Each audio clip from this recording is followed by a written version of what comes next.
I'm going to discuss now is called 24/7. Its author is Jonathan Crary, Crary, who's a professor of modern art and art theory at Columbia University. Now imagine that you didn't know anything about the book. The book does have a subtitle. I'll reveal that in just a moment. But imagine you knew nothing about the book.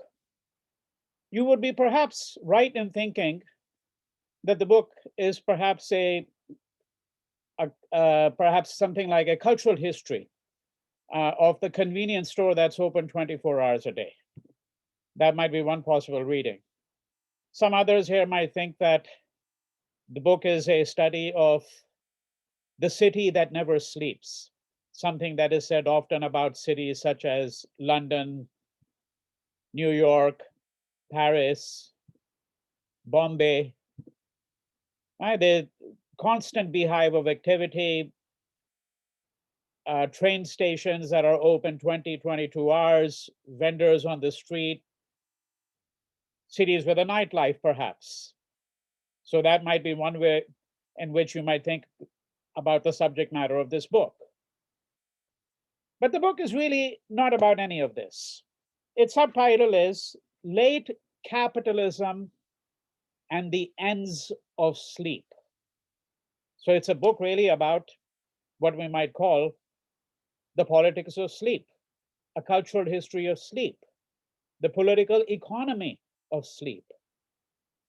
Now, there was a time, and some would say the time is still with us today. There was a time, certainly, when people usually said that one third of our life goes to sleep, right? So, one third of our life, this is how it used to be carved out. One third of our life is spent working, the one third of our life is spent in leisure or consuming food, being with friends, being with family, and one third of our life is spent on sleep.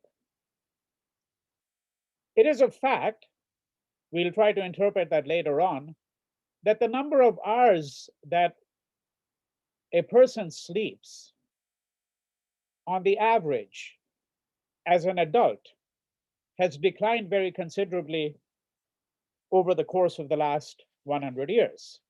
Jonathan Crary, using only the example of the United States, points out that the average adult 100 years ago in the US slept about 10 hours. 30 years ago, that number had declined to 8 hours every day. And today, that number stands at 6.5, 6.5 hours. Now, what is this book trying to argue? So, to think of this, let's think of the idea of the frontier. It's an idea that has been particularly present in American history, but it's present, of course, in the study of capitalism, because what is distinctive to capitalism? Something that Marx pointed out in ringing tones in the Communist Manifesto, and of course in many other books of his as well, namely that capitalism is always in search of new markets. It's always in search of new markets. And when it appears that a market is exhausted, it has to, of course, find a new way to create a need for something. Right? That's the nature of capitalism. It's intrinsic to capitalism. So one of the first premise that he begins with is the premise that sleep is inimical to the design of the capitalist. There's nothing that bothers a capitalist more than the idea of sleep. Because one third of a person's life is spent not consuming things, not buying things, not being a part of the market economy. Wouldn't it be paradise for a capitalist if somehow capitalism could connive at making you sleep less? And one of the things that Carrie is pointing out, and I don't think the book is really written from what you would describe necessarily as a Marxist standpoint. Uh, I think that many might be disposed to think that it is actually a Marxist kind of interpretation, but what he's really trying to point out is that sleep is actually inimical. That is, it contradicts, it controverts many of the designs that capitalism has, and sleep is inimical to modern ways of thinking. And one of the things that Crary wants to suggest is that this is, in fact, actually an exceedingly unwelcome development. Sleep. So he's not really arguing from the standpoint of, let's say, your doctor to whom you go, and the doctor asks when you say that, well, you have a problem, I'm suffering from stress, or I've got some addiction, and the doctor says, well, did you get a good night's sleep? Now, how many hours do you sleep on the average a week? I remember having a conversation with my physician about a year ago, and one of the things he mentioned to me was, he said, that we're living in a culture where people like to get less and less sleep, and they think there's something heroic about it. So somebody say, you know what, I'm able to get by on 6 hours of sleep, and the person who loves his or her sleep and sleeps 8 or 9 hours a day is then supposed to feel ashamed because they're sleeping a lot more than this person is, right? And of course, it's not an accident that even if you go back into history, that the idea of sleep has very often been associated with sloth, with laziness, right?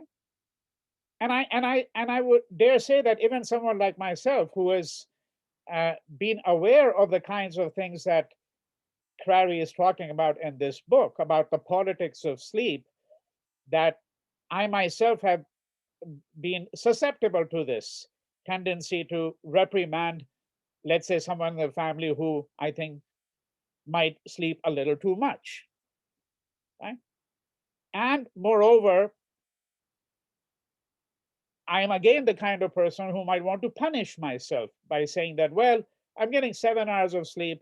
I've got far too much to do, right? And I really should be getting by on less than 7 hours. I should try to see if I can get by on 6 hours of sleep or 5 hours of sleep.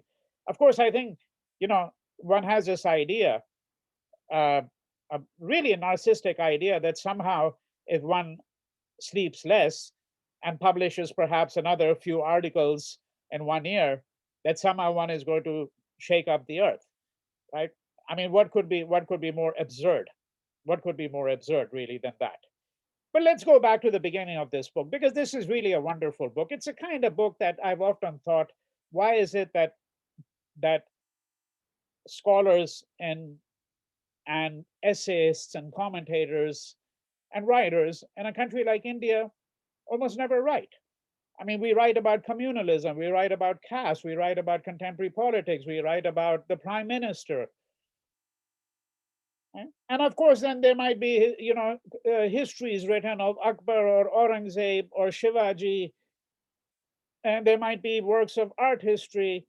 But when I look at my own library, I see hundreds of books. For example, a cultural history of dirt. What does dirt mean? How do we think about dirt? What does it mean to call something dirty, right? A cultural history of toys. Now we have a history of sleep. And I think that there is still a kind of cultural criticism and cultural commentary of a sort that I think we don't get often enough in India, or I would say in many other parts of the globalized South. Whether this has also something to do with traditions of colonialism and how colonialism in some ways eviscerated certain styles of thinking is, I think, an interesting subject. I don't believe that anyone has really, in that sense, commented upon why is it that certain forms of writing that we now find among certain commentators and writers in the US and in Britain and Italy. I'm thinking, for example, of someone like Italo Calvino, the novelist whom Crary is going to cite here, but who was also a very, very rich essayist. And it may well be the case that perhaps some of this work is being done, let's say, in Tamil or in Malayalam, uh, but certainly viewed in totality. And when one looks at translations, it seems that this kind of work is not really being done in India. But be that as it may, let's venture a little bit further into this book itself. Now, he begins with a fascinating anecdote, right? And this is what he says about the white-crowned sparrow. Their route in the fall takes them from Alaska to northern Mexico and then back north again every spring. Unlike most other birds, this type of sparrow has a highly unusual capacity for staying awake for as long as 7 days during migrations. This seasonal behavior enables them to fly and navigate by night and forage for nourishment by day without rest for 7 full days. And here is where you find the relationship to the book immediately established. Over the past 5 years, the US Defense Department has spent large amounts of money to study these creatures. But why has the United States Department of Defense spent so much money trying to understand how this particular species of sparrow, the white-crowned sparrow, is able to go without sleep for 7 days? Well, one of the reasons for that, of course, is that if you look at techniques of torture, one of the many ways in which torture is carried out is by depriving people of their sleep, right? Depriving people of their sleep, and of course, human rights organizations, Amnesty International, Human Rights Watch, and many other similar groups have argued, and there are in fact actually international protocols on how prisoners are to be treated, even political prisoners. And we know that these protocols are very often not followed in the majority of countries. They're certainly not followed in China or Russia or Syria, and I suspect quite often are not followed in India and perhaps even in the United States. But one of these protocols is precisely that a prisoner may not be deprived of his or her sleep. And one of the ways in which prisoners, so the United States, some of you might recall what happened at Abu Ghraib about, I think it was, if I recall correctly, about 15 years ago, 10 or 15 years ago.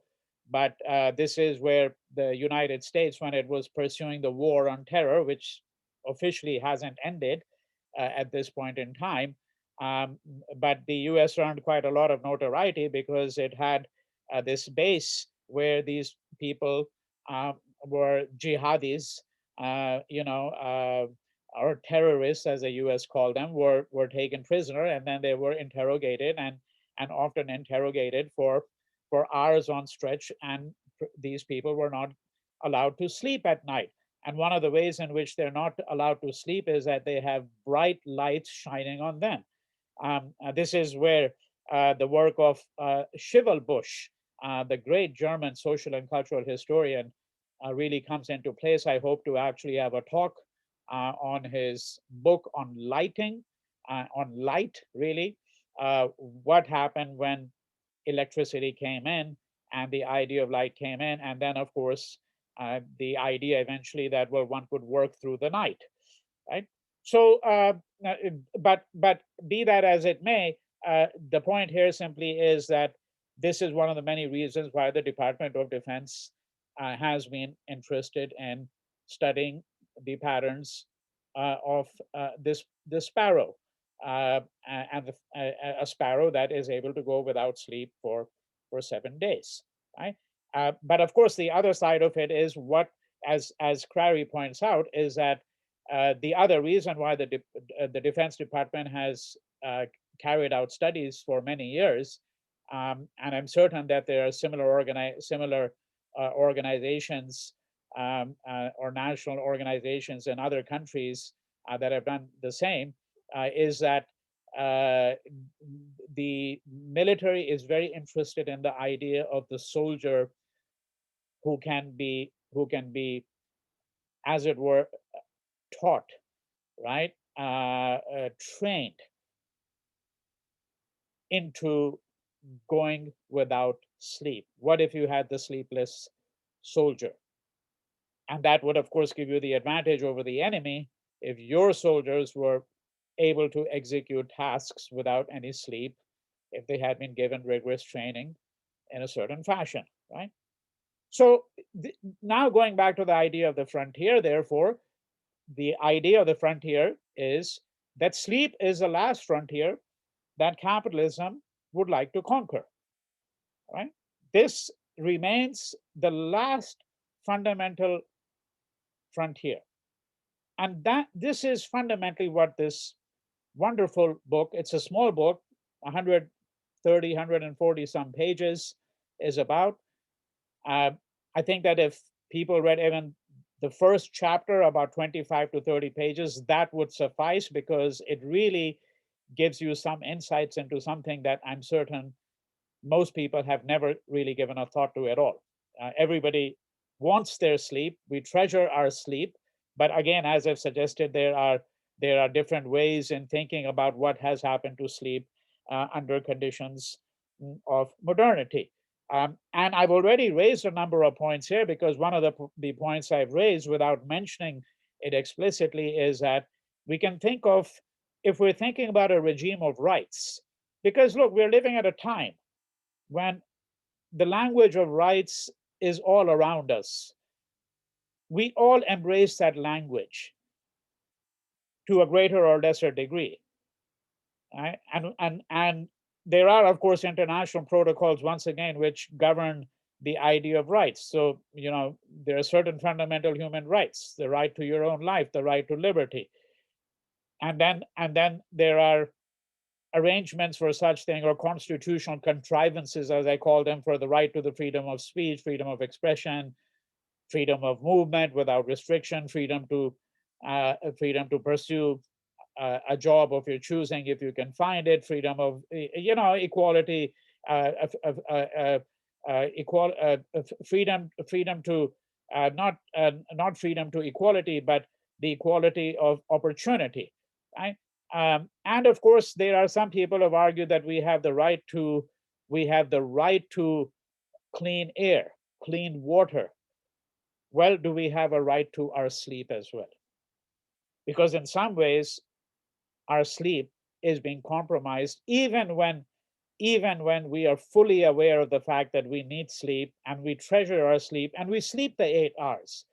Think of all the gadgets that are around us that are emitting lights, right? But sleep also goes with certain ideas, such as the night sky, right? So do we have a right to have the night sky with stars, under which we would almost certainly get a better sleep than we do if we can't even see the stars, because the city lights prevent us from doing that, right? So Crary is going to entertain all of these kinds of considerations, and here are a few other small points which are all related to the subject matter of this book.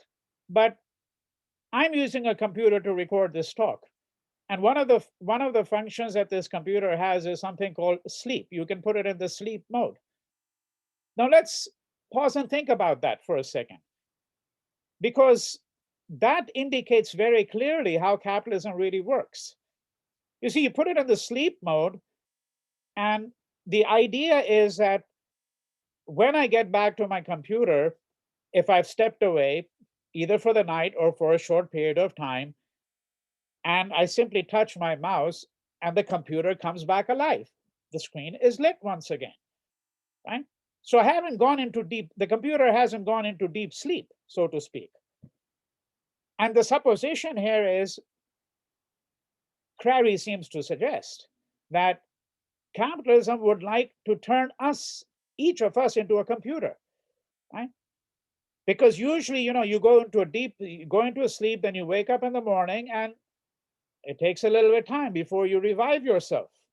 And you're out for 1/3 of your 24 hours on the average. All right, maybe 1/4, maybe 6 hours, but that's still a substantial chunk of time. It's a chunk of time when you can't be a consumer, you can't buy anything, you can't add to the economy, right? And wouldn't it be wonderful, capitalists are probably thinking to themselves, if somehow we could really be like a computer, that if I simply touched myself, so to speak, I would once again become an active consumer. Right? This is really, in a way, what the regnant metaphor here of the book really is. Right? So this is the kind of exploration that he's interested in. There's some things that he really doesn't talk about, which I think might have been interesting to venture to have an opinion on. He does talk about. I'm not going to discuss it. For example, he talks about dreams, because one of the things that, of course, happens when we sleep, particularly when we're in deep sleep, right, as opposed to the sleep which is not deep sleep.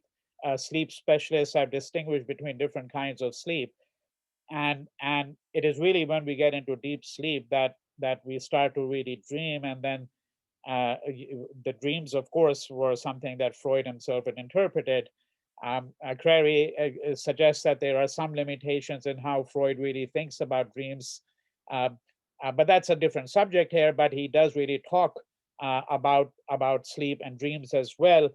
But one of the things he doesn't really talk about is the sleep of childhood, because I think that that in all societies it is really the early phase of life in which everyone is permitted to have, every baby is permitted to have their sleep. In fact, there seems to be a kind of a universal assumption here that, based, of course, on the fact that babies spend, particularly in the first few months of their life, spend the greater part of the day just sleeping.